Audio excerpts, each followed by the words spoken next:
9월 6일 오늘 하나님의 말씀은 마태복음 13장 말씀입니다. 1절로 9절 말씀.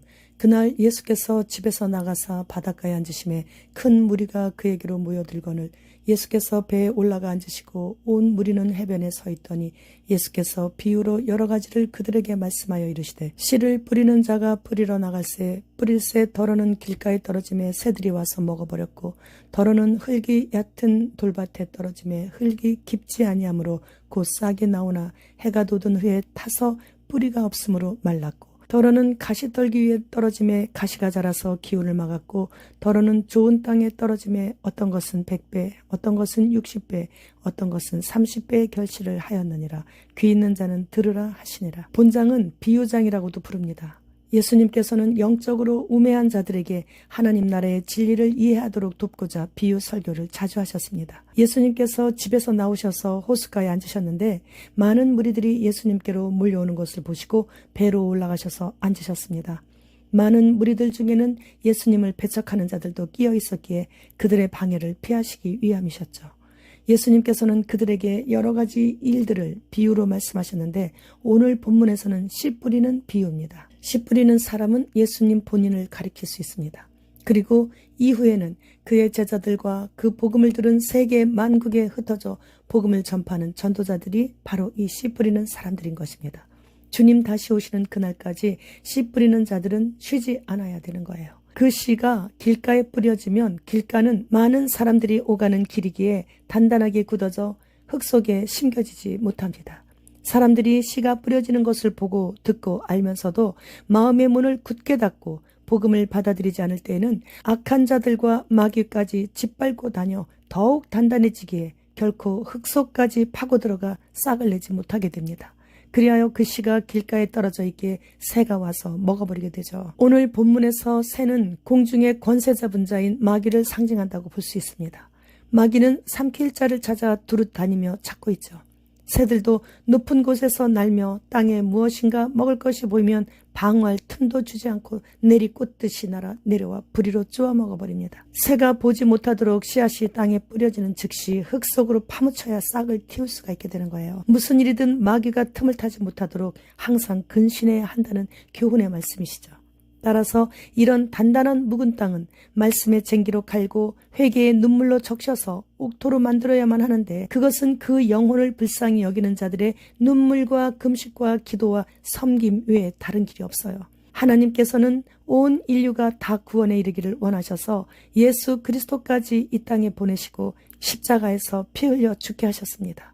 그렇기 때문에 사랑하는 사람이 믿지 않아 지옥불에 떨어질까 봐 애타하며 간구하며 부르짖을 때 예수님을 십자가에 못 박으면서까지 우리를 사랑하신 아버지의 마음을 조금이라도 이해할 수 있게 되고 그리고 또 가족이라는 공동체의 혈연 관계로 맺어짐으로 인해 눈물과 기도와 섬김으로 구원하시는 것이에요. 또 어떤 씨들은 흙이 많지 않은 돌밭에 떨어졌는데 이런 밭은 뜨거운 햇빛이 비치면 흙이 깊지 않기에 빨리 싹이 나지만 바위 때문에 수분을 흡수하지 못해 곧 말라버리고 말죠. 처음에는 반짝 마음이 기쁘지만 잠시 후에는 기쁨이 사라지고 다시 처음으로 돌아가 버리는 거예요. 이처럼 해가 악인과 선인에게 고루 비치지만 그 밭의 종류에 따라 그 결과는 정반대가 되죠.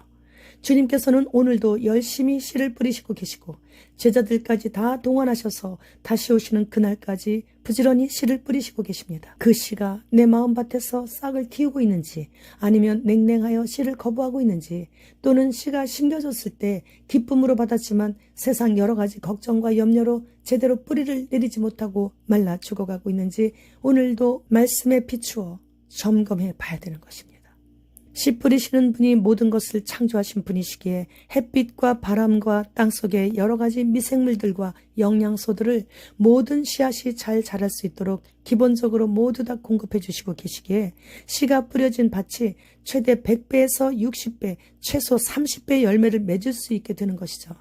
이렇게 씨 뿌리는 비유를 통해 내 삶에서 주님께서 내게 허락하신 모든 것들을 용도대로 잘 사용하여 그 모든 것을 허락해 주신 주인님께 기쁨이 되어야 되는 거예요. 모세는 사람들의 수명을 인생은 70이라고 하고 강건해야 80이라고 했습니다. 그 이상 오래 살게 되면 인지 능력도 떨어지고 힘도 없어지고 다른 사람의 도움 없이 살아가는 것이 어렵기 때문인 것이라 생각합니다. 인생을 좀 살아본 사람들은 인생은 유수와 같다고 해요.